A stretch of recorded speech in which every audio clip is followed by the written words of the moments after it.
The more you learn why you avoid your emotions, the better your chance of learning to accept each one with an open heart. The irony is, if you give them a chance, your deepest heartaches might just pave the way to your greatest happiness.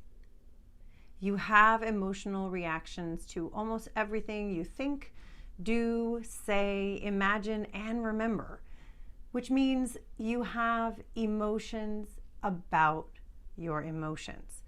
Many times it's your emotions about your emotions, what are called secondary emotions, that are the most troubling and cause the most discomfort.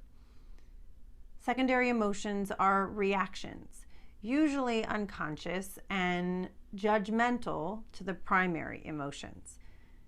You're angry at yourself for being jealous of your sister, scared that you're too insecure to change jobs, ashamed that you still feel upset about self-destructive behaviors that you used to do to yourself. There are any number of examples of secondary emotions making you feel worse than primary emotions. Growing up in this culture, even with parents who have a reasonable emotional intelligence, you often find yourself caught up in a judgmental secondary emotion. Society values a stiff upper lip and glorifies the macho ideals of playing down feelings, going it alone, and being in control.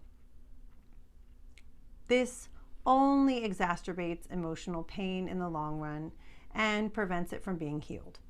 What is truly healthy and healing, feeling deeply, is seen as unhealthy, while that which is actually unhealthy, pretending not to have pain, is valued as healthy.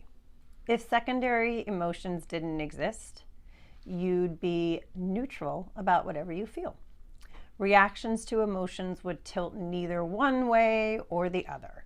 You would say to yourself, okay, so I'm furious, hurt, sad, helpless, anxious, confused. So what?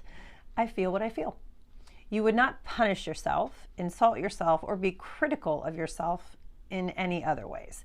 You wouldn't have harsh self-critiques, and you wouldn't say, I should feel X.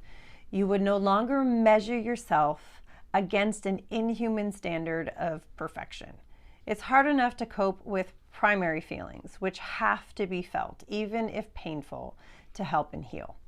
This is impossible if you insist on constantly criticizing how it goes on in your inner world. You cannot control everything that you feel. You can certainly tone down the judgments. Secondary emotions are based on faulty logic and irrational beliefs and often function well below our level of awareness. In this culture, we all have them to greater or lesser extent, which means we all need to practice keeping internal negative chatter to a minimum.